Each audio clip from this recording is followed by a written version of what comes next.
Greetings, scholars! Welcome to part 2. Let's move on to the combat abilities. And I'll just be talking about the movies, by the way, because Iron Man has this thing in the comics where he becomes like technokinetic and a human supercomputer, so we're just gonna ignore that. Minor spoiler, as we see in Civil War, both are relatively evenly matched in one-on-one combat, and they're also pretty balanced in terms of gathering allies. But one thing Tony has on Cap is his absurd amount of money. Mashable estimates that each of his suits should cost about 1.6 billion with a B dollars. And Veronica was Mark 44, so by my math, that's a crap load of money. Tony would most likely be a more valuable asset in, say, a global invasion than Cap. Although it looks pretty even in the first Avengers movie, by Avengers 2, it's clear that Tony's assets far outweigh those of Cap. Tony gets a slight edge because he has an entire infrastructure at his disposal. I mean, can you imagine a Hulkbuster versus Captain America fight? Tony Stark 3, Steve Rogers 2. Let's talk about their characters. It seems obvious that Cap should win this, but I'm going to try to convince you that it's not that simple. Keep in mind what Tony says in the Avengers movie, everything special about you came out of a bottle.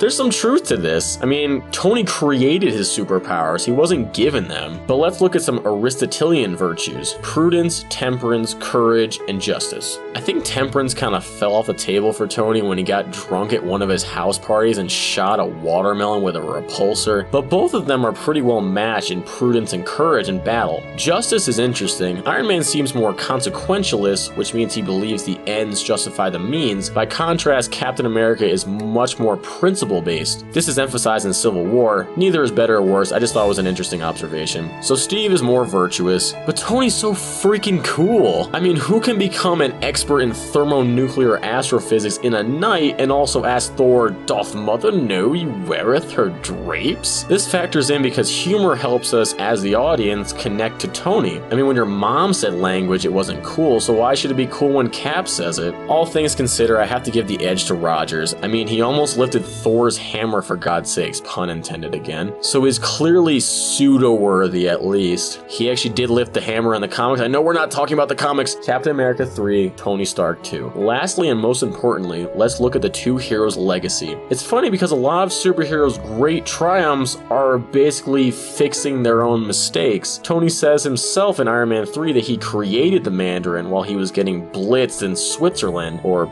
Blitzer landed, patent pending. Thor brought the Chitauri to Earth, Cap's mission with Bucky created the Winter Soldier, and obviously Civil War is the epitome of this. Tony honestly seems pretty neutral in his legacy. I mean, he seems to leap before he looks in a lot of cases, and this is partially what led to Ultron. Even before he was Iron Man, Stark's weapons became instruments of terrorism. He will absolutely contribute to the progress of technology. I mean, he kickstarted a lot of innovations single-handedly, but as any child factory worker in the Industrial Revolution will tell you, technological progress does not necessarily mean your life has improved. Overall, I'd give his legacy a 2 out of 3.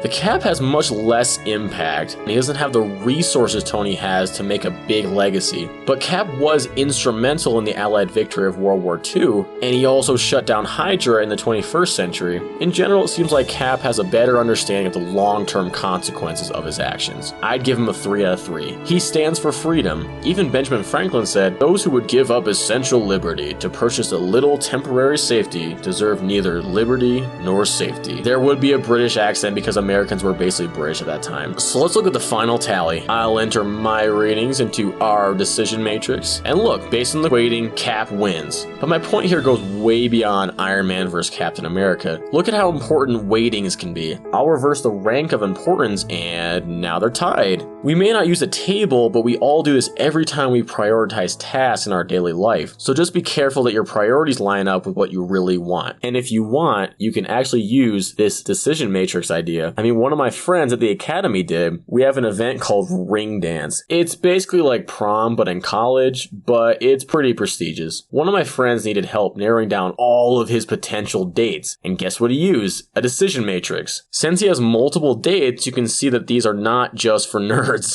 But his real mistake was making so many girls interested in him him in the first place because having fewer options would have made the choice easier. Okay, here's the videoly answer. Who did Nick Cage almost star as? Iron Man. I mean, can you imagine that? Jarvis, sometimes you need to run before you can walk. Good choice, Marvel. Obviously, my parameters are gonna be different than basically anyone else's, but I'll refer you to George. I'm way too smart to not have something named after me, EP Box, when he said, all models are wrong, but some are useful. I hope this video was more useful than your average Versus video. Thanks for watching, like and subscribe.